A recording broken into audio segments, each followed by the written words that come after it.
Hi guys, Nothing to Prove here. Today's a beautiful day because any day one can be on two wheels. It is a beautiful day and today I'm extra happy because now we get to ride my favorite bike in the super naked category. No bias whatsoever. Yeah, you got it. The Tuono, not just any Tuono, the 1100 Tuono, yeah, not the 660, and the factory Öhlins electronic suspension. Oh yeah. Now, what has changed? Say last year they got updated. I wasn't able to get my hands on it last year, but I got it now. This is a 22 model. But what were the updates last year? Well, you're looking at them right here. Daytime running lights, all LED. Does it look familiar? Yeah, same as on the 660s RS and the Tuonos. Also, all new fairing here, all new bodywork back here too. Tank has changed, looks more like the RSV, and they also reduced it by a half a liter. This was also raised up 12 millimeters. Also, guys, what else has changed is the engine ECU has been updated also to give us a little more, Aprilia say, power and performance. Okay, well, what OEM doesn't say that that was their goal? But so far, they've given us a little more down low, but I didn't feel anything, or I didn't, from the 2020 that I did 2 years ago, I'm not noticing much of a difference, let's be honest, guys. But now let's get into some numbers as to where this bad boy fits in to the super naked group. Say, what do you mean? Well, there are 2, 4, 6, 7 bikes here that are officially called super nakeds. You can look third down on the list and you can see this Aprilia is right there in third place with the power. This is mechanical power, not metric. So that's why my numbers are a little lower. These are American horsepower, so to speak. But you can see there, yeah, it goes power. It's right in the middle there, but power, you can see at the Ducati at 205. You know, if you do the metric, it's 208. But you also got stratospheric costs associated with that Ducati. But also the Kawasaki, well, it's not bad. You can get up into that range and still keep the costs down. But what do you guys notice about this is the engine layouts here. Yeah, tractor going by. Engine layouts, yeah, I'm out in the country. 3 of them are inline 4s, as you can see there. Dust. But 3 of them are Vs, but only one of them is a V2. The other 2 are V4s. And then, yes, you have the inline 3 with the Triumph there. So this is where this fits by the numbers in weight. You can see there. How does this feel on the street? The engine and transmission work the same as before. I cannot tell the difference in the throttle in this updated ECU. It still, although when you go slower, here, see if you can listen. Hear it. I'm noticing this. Hear it? This whine. It's more prominent than before. That's a change I've noticed. Oh, but this is grunt in spades. Oh, and the quick shifter is yeah, right on par. Everybody's struggling to make quick shifters as good as Aprilia does. That's for sure. This is #1 in the super naked group. And I think BMW and Triumph and KTM is for third, but BMW and Triumph are fighting for second place there.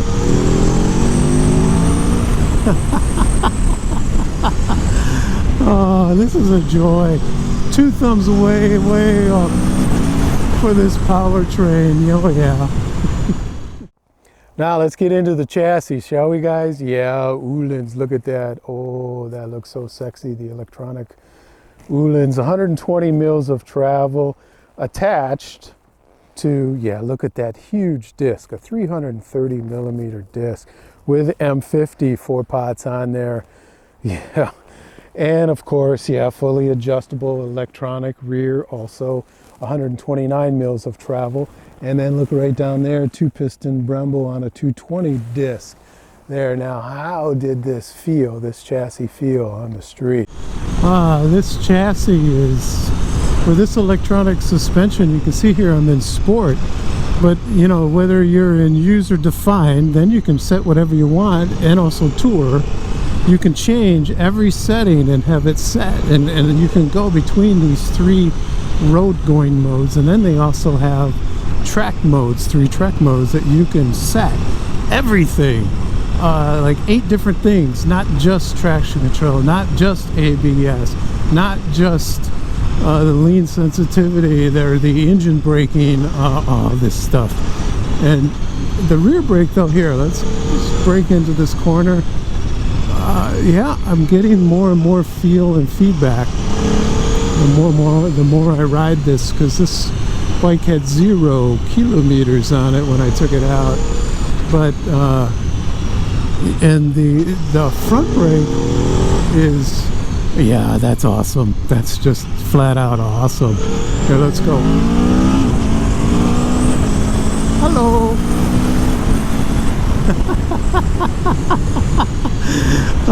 Yeah, this is awesome. Oh my goodness.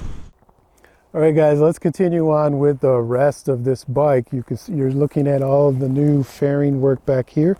This tail seat does come with an actual passenger seat, so if you get the factory, it does come with this. But I just think it looks cool like this. So if you want to go solo, put this one on. If you want to take somebody along with you, and since this is an Italian bike, you need an Italian supermodel that only weighs 40 kilos, then you can put the passenger seat on there, and it comes with the factory too. You don't have to pay extra for that. And this is actually a nice wide seat. I'm very surprised with this. And it's fairly soft. I was like, pleasantly surprised. 837 mils high off the ground, which is 12 mils above last year. Also, this tank, 18 liters, it was 18 and a half, but the fuel economy did get better. 7.2, you hear me laughing, which is terrible in this group, but hey, you know, they improved it so they could make it smaller to fit like the RSV tanks style. Now, full up, 209 kilos. How does that kilos feel in the street? In this little village here, how does this feel? Oh, this thing just loves to dip in, loves to avoid any obstacles. But Aprilia said they've worked on this throttle management and also given it power and performance, but can I tell? Is it smoother? No. I'm honest, guys, I can't tell.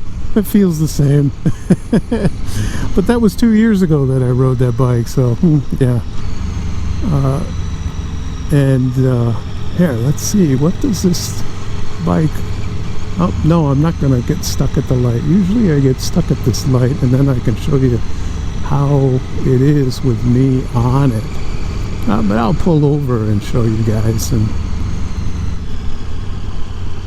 here, let's do it right here, shall we? How does this feel? There, that's me on it. Full controls. And so this slight lean forward position is normal. Now I'm sitting upright, so you guys can see you are pretty far leaned forward on this thing. All right guys, now let's come up to the controls here on the handlebar, shall we? This is new, looks real familiar to all the other. Yeah, this is new, last year, sorry. And yeah, you got your little paddle shifts here where you can do the traction control up and down over there too. Same, not much changed. This has went from 4-inch to 5-inch. Yeah, hey, I guess, you know, beggars can't be choosers. But, you know, hey, 1 inch does make a difference. Ask any woman. Now you can see here, Tour, I'm on Tour, and then you can toggle right here and it goes to Sport. If I hold this back like this, you know, and then you can also user define, and then you can control everything that you want to control on this. If you press that and hold it down, and then you can control everything from the engine braking, traction control, wheelie control, etc., ABS, yeah, everything, engine management, everything. Then you just press it and go back. I think you can go back. Oh, there, now it went back. So let me shut that off. So overall, yeah guys, I'm liking this bike. It's fun. Aprilia had to do these updates last year to stay on top as the #1 Super Naked. It's my opinion as the #1 Super Naked. And it's also, everybody else that ever rides one says, oh yeah, that's great. I've ridden every single Super Naked except for the Ducati. I hope to do that maybe this year also. We'll see. All right, guys, I hope you've enjoyed this review. As always, guys, ride safe. That's what's most important on the list. And #2, guys, ride like there's nothing to prove. Take care. Cheers.